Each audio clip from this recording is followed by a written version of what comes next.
पांचवें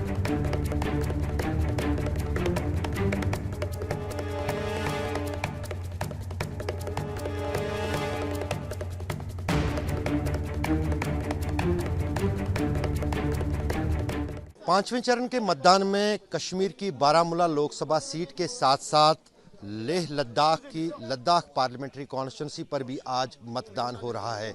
सुबह से ही हम देख रहे हैं कि बारामूला कॉन्स्टिट्यूंसी के अलग अलग पोलिंग बूथों के बाहर वोटरों की लंबी लंबी कतारें लगी हुई है। जिस अंदाज से श्रीनगर लोकसभा क्षेत्र में जमकर मतदान हुआ था, उससे कुछ ज़्यादा ही मतदान बारामूला पार्लियामेंट्री कॉन्स्टिट्यूंसी पर हो रहा है। दरअसल अगर बारामूला लोकसभा क्षेत्र की बात की जाए, यहाँ पर दिलचस्प मुकाबला बन रहा है। एक तरफ भूतपूर्व मुख्यमंत्री और नेशनल कॉन्फ्रेंस के उपाध्यक्ष उमर अब्दुल्ला जहां चुनाव बारामूला से ही लड़ रहे हैं, वहीं पर इस लोकसभा क्षेत्र से पीपल्स कॉन्फ्रेंस और अपनी पार्टी का साझा उम्मीदवार सज्जाद लोन भी चुनावी मैदान में खड़े हैं।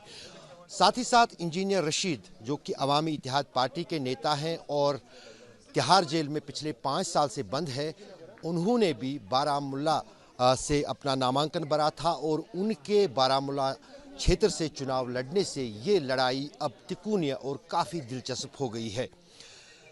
तीनों बड़े नेता हैं जम्मू कश्मीर के, जो चुनाव लड़ रहे हैं बारामूला लोकसभा क्षेत्र में, और कहीं ना कहीं काफ़ी कांटे की टक्कर बारामूला लोकसभा क्षेत्र में देखी जा रही है। मैं इस वक्त बडगाम में खड़ा हूं और 2022 के परिसीमन के बाद बारामूला पार्लियामेंट्री कॉन्स्टिट्यूंसी में बडगाम ज़िले के 2 विधानसभा क्षेत्र जो हैं, बीरवा और बडगाम, वो बारामूला के साथ जोड़ दिए गए थे और उससे कहीं ना कहीं जो है अब बारामूला लोकसभा क्षेत्र में मतदाताओं की तादाद जो है वो 17 लाख से भी ज़्यादा हो गई है।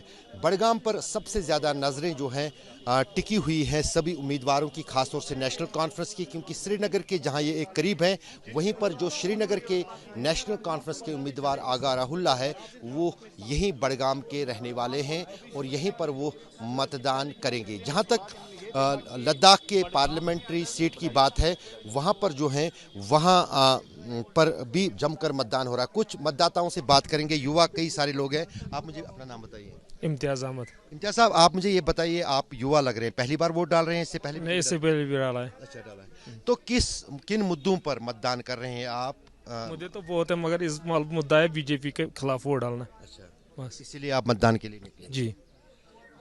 जहाँ तक इस बारामूला लोकसभा सीट की, क्योंकि आप युवा हैं, आपको क्या लगता है किस तरह की ये तिकोनिया मुकाबला है या नेशनल कॉन्फ्रेंस वर्सेस पीपल्स कॉन्फ्रेंस? लगभग एनसी और इंजीनियर रशीद के बीच मुकाबला है। तो कहीं ना कहीं ये यहाँ पर कुछ मतदाताओं की, कुछ बुजुर्ग से भी बात करेंगे। आप अपना नाम बताइए। अच्छा, ये बात नहीं करना चाहते हैं। तो अगर हम इस लोकसभा क्षेत्र की बात करें तो यहाँ पर जो है सुबह से ही करीब 7 बजे से ही बड़ी बड़ी और लंबी लंबी कतारें जो हैं मतदाताओं की मत केंद्रों के बाहर खड़ी हैं और पुरुषों के साथ साथ महिलाएं भी जो हैं अपने मत अधिकार का इस्तेमाल कर रहे हैं। अब की बार कश्मीर में जिस अंदाज से श्रीनगर लोकसभा क्षेत्र में मत प्रतिशत बढ़ा है, पिछले 40 साल में काफ़ी ज़्यादा है, उससे भी ज़्यादा मतदान बारामूला लोकसभा क्षेत्र में देखने को मिल सकता है, क्योंकि सीमावर्ती ज़िले कुपवाड़ा, बारामूला और बांडीपोरा जो है वो नियंत्रण रेखा से सटे पहाड़ी इलाके हैं। वहाँ पर शुरू से ही जो है मतदान काफ़ी ज़्यादा होता है। तो अब की बार भी उम्मीद जताई जा रही है कि ये मतदान बहुत ज़्यादा होगा। अशरफ आनी, बडगाम, आज।